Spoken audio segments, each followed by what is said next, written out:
সবাইকে জানাই স্বাগত নতুন আরেকটি পর্ব দেখার জন্য। আজ আমি আপনাদের তৈরি করে দেখাবো গাজরের রসমালাই। রসমালাই অনেক খেয়েছেন, গাজরের রসমালাই কি কখনো খেয়েছেন? যদি না খেয়ে থাকেন তাহলে এভাবে একবার তৈরি করে অবশ্যই খেয়ে দেখতে পারেন। চলুন তাহলে আজকের গাজরের রেসিপিটা দেখে আসি।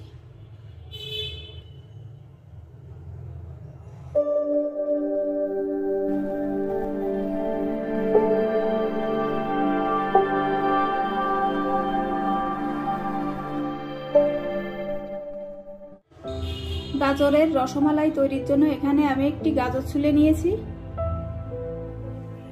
এবার গাজরটি গ্রেট করে নিব।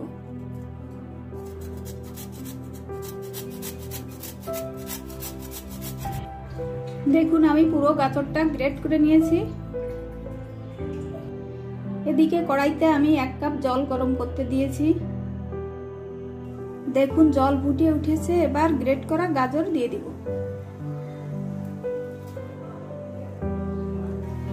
গাজর 2 মিনিটের মতো জাল করে নিব।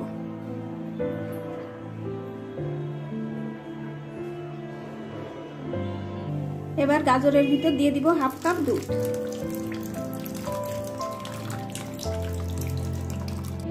গাজর আর দুধ জাল করে নিয়েছি। এবার এর ভিতর দিয়ে দিব 1/2 কাপ সুজি। সুজি এভাবে জাল করে একটি ডো তৈরি করে নিব। এভাবে একটু সময় নিয়ে জাল করব যাতে সুজিটা ভালো করে সিদ্ধ হয়। দেখুন সুজিটা ঘন হতে শুরু করেছে। ডো তৈরি করে নিয়েছি। এবার নামিয়ে ঠান্ডা করে নিব। দেখুন ডোটা আমি ঠান্ডা করে মেখে নিয়েছি। হাতে এভাবে একটু তেল মেখে নিব। এবার এতটুক করে ডো নিয়ে আমি গোল বলের মতো তৈরি করব।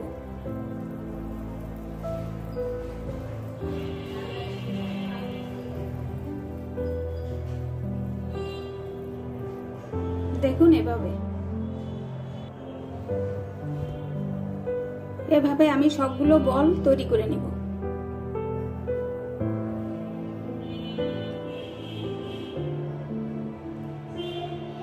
দেখুন আমি রসমালাই তৈরির সবগুলো বল তৈরি করে নিয়েছি।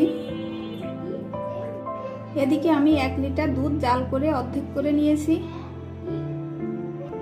দুধের ভিতর এবার দিয়ে দিব 1/2 কাপ চিনি। এবার দিয়ে দিব ফাটিয়ে নেওয়া 2টা এলাচ।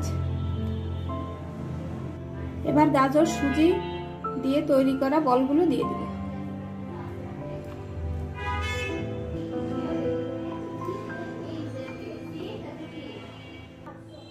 সবগুলো বল আমি দিয়ে দিয়েছি। এবার 5 মিনিটের মতো জাল করে নিব।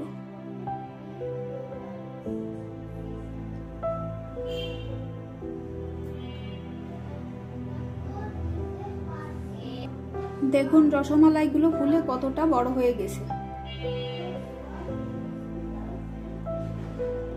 গাজর দিয়ে এভাবে কখনো যদি রসমালাই না খেয়ে থাকেন একবার হলেও এভাবে চেষ্টা করে দেখতে পারেন।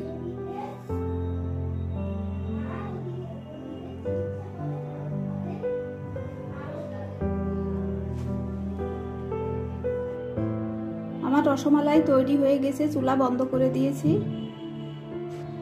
আজকের রেসিপিটি যদি আপনাদের ভালো লেগে থাকে তাহলে আমার চ্যানেলটি লাইক শেয়ার সাবস্ক্রাইব করে আমার পাশে থাকবেন। একটা রসমালাই কেটে আমি আপনাদের দেখিয়ে দিচ্ছি।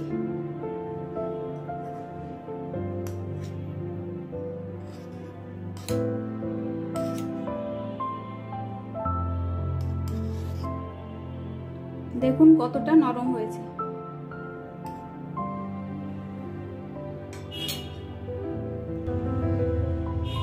এতটা সময় সাথে থাকার জন্য সবাইকে জানাই অসংখ্য ধন্যবাদ।